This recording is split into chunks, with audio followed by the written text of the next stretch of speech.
मनीष शर्मा अपनी पूरी टीम की तरफ से आप सभी का स्वागत करता हूं। आज हम आपको अवगत कराएंगे मालवा और मेवाड़ की पावन धरा पर बने उन विरासत इमारतों के बारे में जो आज भी हमसे सवाल पूछती है कि आखिर हमने उनकी विस्मयता को संवार कर क्यों नहीं रखा। आखिर क्यों हम भूल गए कि ये इतिहास की वो इमारतें हैं जिन्हें बनवाने में हमारे पूर्वजों ने अपना सर्वस्व न्योछावर कर दिया। और आज की जो वीडियो है उसका मकसद आने वाली पीढ़ी को न सिर्फ अपने गौरवशाली इतिहास से अवगत कराना है, बल्कि इस इतिहास को नया स्वरूप और नई समृद्धि किस प्रकार मिले इस क्षेत्र में कार्य करना भी है। ये क्षेत्र है रतनगढ़ का किला और बिशनगढ़ का किला। सबसे पहले हम देखते हैं रतनगढ़। इस नगर को रत्नों का गढ़ भी कहा जाता है। कहा तो यहाँ तक जाता है कि इस नगर में हीरे मोती और रत्नों के भंडार हुआ करते थे और शायद यही कारण है कि इस नगर का नाम रतनगढ़ पड़ा।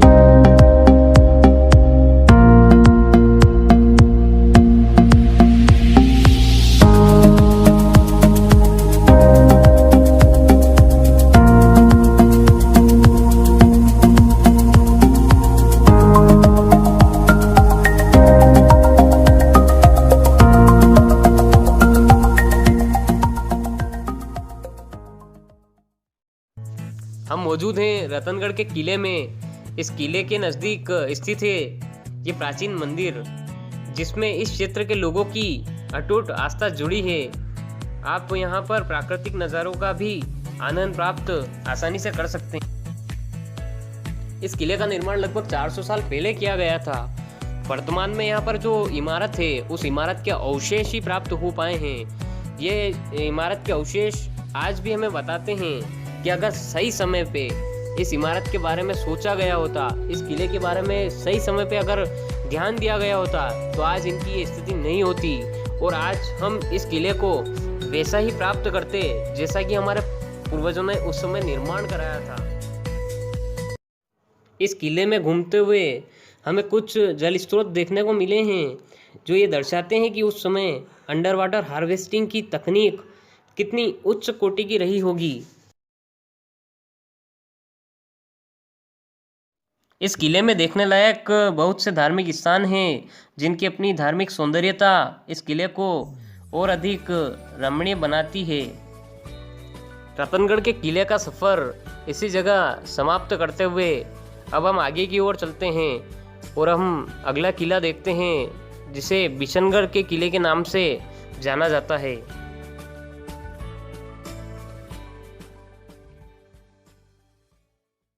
आज हम आपको बताएंगे बिशनगढ़ किले के बारे में। इस किले के बारे में कहा जाता है कि यहाँ तक पहुँचना नामुमकिन तो नहीं, लेकिन बहुत ही कठिन है। ये किला मौजूद है जमीन से लगभग 2000 फीट की ऊंचाई पर गहरे जंगलों के बीच में। यह किला अपने आप में रहस्यमय। बिशनगढ़ के किले की महान और ऐतिहासिक विरासत आज तक लोगों के सामने नहीं आई। उसका एक कारण यह भी था कि उसकी भौगोलिक स्थिति इस प्रकार की निर्मित हो गई कि एक वो किला 2000 फीट की ऊंचाई पे स्थित है और दूसरा गहरे जंगलों के बीच में। आज हम लक्ष्मीखेड़ा गांव में हैं और इस गांव से उसकी दूरी लगभग 8 से 10 किलोमीटर है। लेकिन ये 8 से 10 किलोमीटर की जो दूरी है वो दूरी गहरे जंगलों को पार करने के बाद, 2 या 3 पहाड़ों को पार करने के बाद में प्राप्त होगी। ये सारी चीज़ें हम जानते हैं, लेकिन जानने के बाद भी ताकि लोगों को इसके इतिहास से परिचित कराया जा सके, इस बारे में हमने प्रयास किया और हम आगे की ओर बढ़ चले।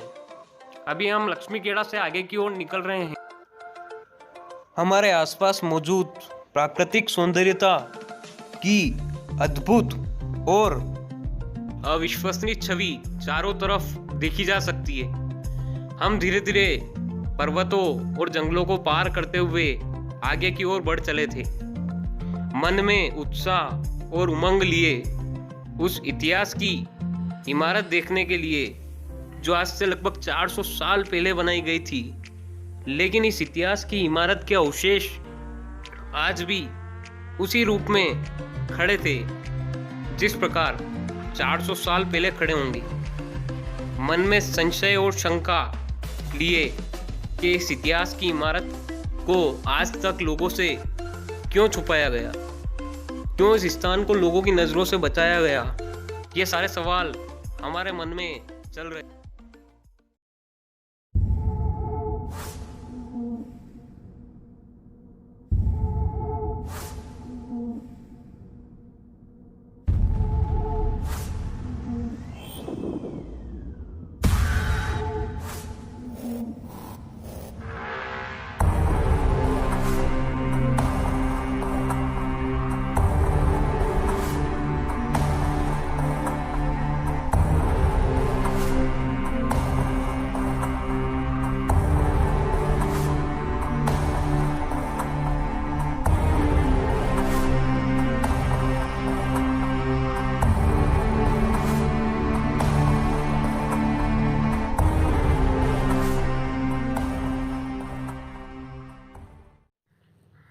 बिशनगढ़ रियासत का एक किला अपनी ऐतिहासिक और पौराणिक भव्यता को प्रदर्शित करता हुआ प्रतीत होता है, तो वहीं दूसरी ओर इसकी उच्च कोटि की शिल्पकला भी यहाँ पर आए हुए सैलानियों को अपनी ओर आकर्षित करती है। उस समय जो कारीगर थे, उन कारीगरों की शिल्पकला के क्षेत्र में अपनी प्रदर्शनी कितनी महत्वपूर्ण साबित होती है, यह किला उस चीज को हमें बतलाता है। राजा महाराजाओं की धार्मिक एवं सांस्कृतिक धरोहरों को जिस प्रकार इस किले के मुख्य द्वार पर उकेरा गया, वह हमें बतलाता है कि उस समय की धार्मिक एवं सांस्कृतिक धरोहरें आज भी हमारे सामने वैसे ही प्रदर्शित है जैसे 400 साल पहले थी। इस किले का निर्माण राजा महाराजाओं ने अपनी दूरदर्शिता को प्रदर्शित करते हुए करवाया। इस किले का निर्माण 2 मंजिला ऊपर और 1 मंजिला जमीन के नीचे आने वाली युद्ध की स्थिति से निपटने के लिए करवाया गया। इस किले में चारों तरफ अन्न के भंडार एकत्रित किए जाते थे, जिसके लिए विभिन्न दिशाओं में अन्नगृह आज भी मौजूद है। अन्य आपातकालीन स्थितियों से निपटने के लिए उस समय के राजा सजग थे और अपनी दूरदर्शिता को प्रदर्शित करते हुए इस किले का निर्माण उस समय के राजाओं ने करवाया, जो आज भी देखने को प्रतीत होता है। तो आइए आपको बतलाते हैं कि इस किले का निर्माण किस सन में हुआ, किस राजा ने इस किले का निर्माण कराया और किन उद्देश्यों के कारण इस किले का निर्माण इतने गहरे जंगलों में और इस भौगोलिक स्थिति में करवाना पड़ा। तो इस किले का निर्माण राजा बिशन सिंह ने सन 1476 में करवाया, लेकिन इसे बनने में लगभग 12 साल लगे और सन 1488 में यह बनकर तैयार हुआ। इस किले को युद्ध की नीति निर्धारित करने का मुख्य केंद्र माना गया। इतिहास में यह प्रदर्शित होता है कि राजपूताना और मालवा के बीच में मौजूद यह किला दोनों राज्यों के बीच में सेतु का कार्य करता था और राजा अपनी युद्ध नीति यहाँ पर साझा करते थे एवं युद्ध की आपातकालीन स्थिति में यहाँ पर उनका निवास होता था। दोस्तों, आज हम मौजूद हैं राजस्थान और एमपी की सीमा के बीच, जो लगभग 16वीं शताब्दी में इसे मालवा और राजपूताना की सीमा कहा जाता था।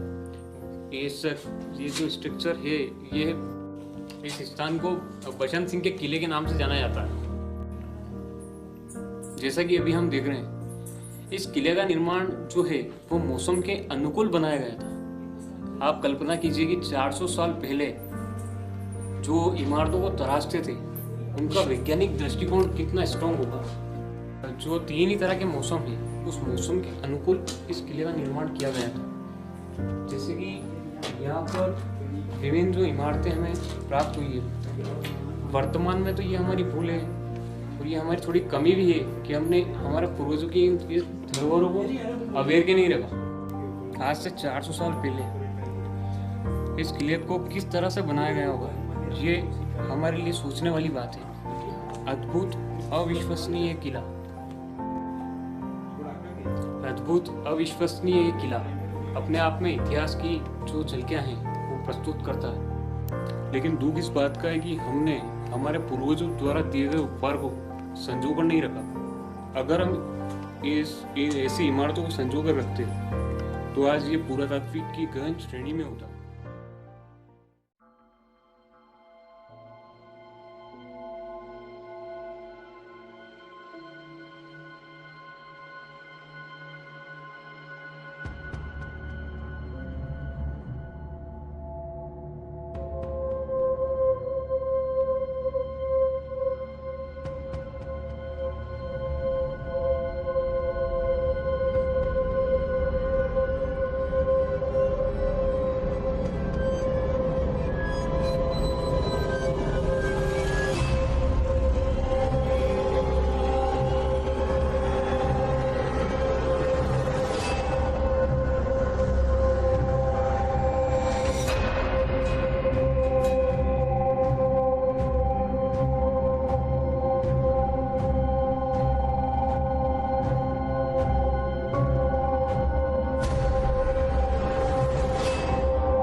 इस किले का निर्माण उस समय के राजाओं ने किले की भौगोलिक स्थिति के अनुरूप ही करवाया था। वे जानते थे कि किले में मौजूद लोगों को सारी सुविधाएं किले के अंदर ही देना होगी। इसी क्षेत्र में उस समय के कारीगरों ने भी अपनी निपुणता से कार्य किया। जैसे कि आप इस बावड़ी का निर्माण देख रहे हो, इसका उपयोग उस समय बड़े स्नान गृह के तौर पर किया जाता था। तो इसके साथ ही इस बावड़ी में जल का एकत्रीकरण भी किया जाता था। इस किले में आज से 400 साल पहले उस समय के राजाओं ने वहां के कारीगरों द्वारा शौचालय का निर्माण कराया, जो कि इस बात का ज्ञातक है कि उस समय के लोगों को भी शौचालय का न सिर्फ ज्ञान था बल्कि वे लोग उसका उपयोग भी करना जानते थे। और इसके अलावा इस किले में मौजूद कुएं के अंदर इस प्रकार की तकनीक प्राप्त हुई है, जो कि ये सिद्ध करती है कि तकनीकी रूप से वे लोग हमसे कई गुना अधिक न सिर्फ परिपूर्ण थे बल्कि वो हमारे से कई अधिक ज्ञानवान भी थे। के अंदर मौजूद जो रास्ता आप देख रहे हो, उस खुफिया रास्ते का उपयोग रानी द्वारा किया जाता था। वो रानी इस कुएं में से पानी लेने इसी खुफिया मार्ग से आती थी और अपने स्त्री धर्म का पालन इसी रूप में निरंतर किया करती थी। यह तकनीक हमें बताती है कि वो लोग वैज्ञानिक दृष्टि से कितने परिपूर्ण थे। तो जैसे कि हमें हमारे साथ में जो यहाँ इस किले को दिखाना आए हैं, उन्होंने रतन सिंह जी ने हमें बताया कि इस किले में जो राजा रहते थे उन राजाओं का ये अस्तबल था। मतलब उनके जो हैं वो घोड़े यहाँ पर बनते थे, घोड़े वगैरह यहाँ बनते थे। क्यों रतन सिंह जी? घोड़े वगैरह यहाँ बनते थे सब लोग। तो इस तरीके से अब कुछ अवशेष ही शेष मात्र रह गए हैं। यह जो प्रतिमा आप देख रहे हो, यह प्रतिमा हमें किले के नजदीक ही प्राप्त हुई है। इस प्रतिमा पर लोगों की आस्था आज भी उतनी ही मजबूत है जितनी कि 400 साल पहले उस जमाने में हुआ करती होगी। आज भी लोग समय समय पर आकर यहाँ पर धार्मिक अनुष्ठान निरंतर करते हैं। तो रतन जी, आप हमें बताइए कि जो इस किले के बारे में अफवाहें फैली हुई कि यहाँ पे राजा का भूत रहता है या यहाँ पे आत्माएं घूमती है, क्या वो सही है कि क्या है? यहाँ भूत नहीं है। मतलब ये महज एक अफवाह है, लोगों की बनाई हुई कहानियां हैं कि यहाँ पे भूत वगैरह रहते हैं और वो नुकसान पहुंचाते हैं आने वाले जो लोग हैं उनको। नहीं, कौन है? तो रतन सिंह जी, किले की जानकारी हमें देने के लिए और हमारे साथ जो आप यहाँ पर पूरा पहाड़ भी चढ़ के आए हैं और साथ में आपने ये पूरा जंगल पूरा क्रॉस करा के आप हमें इस किले तक, अद्भुत किले तक लाए हैं। इसलिए आपको हम हमारी पूरी टीम की तरफ से धन्यवाद कहते हैं और आपका आभार प्रकट करते हैं। तो आपका बहुत बहुत धन्यवाद। मतलब मतलब इस किले के बारे में जो भ्रांतियाँ फैली हुई है कि यहाँ पर भूत हैं, भूत प्रेत रहते हैं या इनका वास रहता आत्माओं का, वो महज अफवाह है, पूरी तरह से भ्रांतियाँ हैं। हमारी पूरी टीम ने यहाँ पर रहकर लगभग 4 से 5 घंटे गुजारे हैं, लेकिन हमें यहाँ पे कहीं भी कुछ भी ऐसा अनुभव नहीं हुआ। हमें अनुभव हुआ तो वो हुआ कि इतिहास के करीब रहने का। हमें अनुभव हुआ तो वो हुआ कि पुरातन व्यवस्था को अगर हम उत्तरण कर सकते, मतलब अगर इनकी अवेयर कर सकते, तो आज ये जो क्षेत्र है वो क्षेत्र विभिन्न जो हमारा आसपास जो महत्वपूर्ण किले हैं उन किलों की तरह आज ये क्षेत्र भी ले लेता। लेकिन उस चीज़ को कहें कि यहाँ पर जो भ्रांतियाँ थी वो भ्रांतियाँ क्यों फैलाई गई, उसका बेसिकली एक रीज़न हो सकता है कि ये जो क्षेत्र है, ये क्षेत्र लगभग 2000 किलोमीटर की ऊंचाई पे और जंगल में, तो इसको मिस यूज़ करने के लिए लोगों द्वारा ये अफवाह फैलाई गई। जैसे कि हम देखते हैं वैसे बहुत सारी जगह अफवाहें होती है, उस स्थान का जो है वो मिस यूज़ होता है, वैसा इस जगह का मिस यूज़ करने के लिए ऐसी व्यवस्था बना दी गई और भ्रांतियाँ फैलाई गई। दूसरी बात ये ऐसा है कि यहाँ पर सुना गया था कि भूल भुलैया वगैरह है, तो ऐसा कुछ भी नहीं है। भूल भुलैया नहीं कह सकते उसको। वो ये है ढहने के कारण वो जो है नीचे ऐसा लगता है कि वहाँ पे कुछ गुफा टाइप है, लेकिन वो गुफा नहीं, वो उसे हम भूल भुलैया नहीं कह सकते। तो बस यही है दोस्तों कि ये जो जगह है, इस जगह को बदनामी किया जा रहा है। रियलिटी कोई बताता नहीं है, लेकिन रियलिटी ये है कि ये पुरातात्विक का एक अद्भुत नमूना है। आप भी यहाँ पर अगर आपको कभी कुछ अलग तरीके से एडवेंचर अगर करना है अपने आसपास ही, तो आप यहाँ पर आइए और इस किले की जो पुरातात्विक व्यवस्था है उसको अपने जो नयन है उनसे निखारिए और यहाँ के अपना एंजॉयमेंट कीजिए। आगे मौजूद है दीपक जी उपाध्याय, वो अब ये आपको बताएंगे कि यहाँ पर आने का उनका एक्सपीरियंस कैसा रहा। तो दीपक जी बताइए कैसा, क्या कितने चक्कर काटे अपन, क्या क्या स्थिति थी, कैसे आए? सबसे पहले तो ये बता दूं मैं कि मेरी ऐसी जगह जहाँ जंगल है, जहाँ किले वगैरह हैं, जंगली इलाके में ऐसी जाने की शुरू से बहुत ही इच्छा थी और यहाँ आना मेरे लिए बहुत ही अच्छा साबित हुआ है। हम सिंगोली से आगे लक्ष्मी खेड़ा गाँव आता है, वहाँ से हम ऊपर कम से कम 2000 फीट की ऊंचाई पर ये पहाड़ है और इसके पीछे जो किला है, यहाँ इस किले को हम बसंतगढ़ किले के नाम से जानते हैं। यहाँ आए हम, बहुत ही अच्छा लगा हमें। धन्यवाद। हेमंत जी बताइए आपके कैसा क्या रहा आपका एक्सपीरियंस यहाँ पर वक्त गुजारने का? आना बहुत अच्छा लगा, यहाँ पे आने से शांति मिली और यहाँ पे घूमना भी बहुत अच्छा रहा हमारा। यहाँ आने के लिए थोड़ी पहाड़ी चढ़ना पड़ी, थोड़ा जंगली इलाका है तो थोड़ा यहाँ पे ज़्यादा ही हो रहा है, लेकिन फिर भी हम यहाँ पहुँचे। हमने यहाँ पे जांच पड़ताल करी और हमारी नज़र में यहाँ पे एक बहुत ही अच्छा स्थान है। आने वाले भविष्य में यहाँ पे बहुत अच्छा हो सकता है, रमणीय स्थल, पर्यटन स्थल के रूप में भी ये घोषित हो सकता है अगर सरकार इसकी तरफ ध्यान दे तो। आकाश जी आप बताइए हमें कि किस तरह से आपको यहाँ पर आने का क्या एक्सपीरियंस रहा आपका और किस तरीके से आपने किले को देखा? आने से पहले हमको जैसा लगा था कि किला बहुत ही पास होगा, लेकिन ऐसा नहीं है।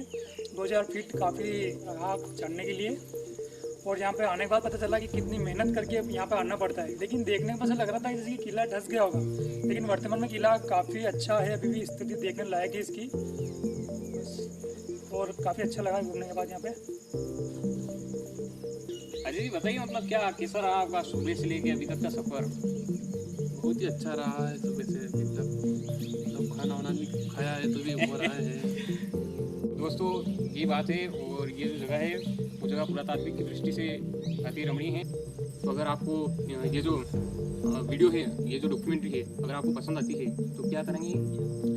लाइक शेयर करेंगे, सब्सक्राइब करेंगे और चैनल को सब्सक्राइब करो ताकि जो नेक्स्ट डॉक्यूमेंट्री है वो आपको जल्दी मिले और उसके लिए हम और ज़्यादा मेहनत करें।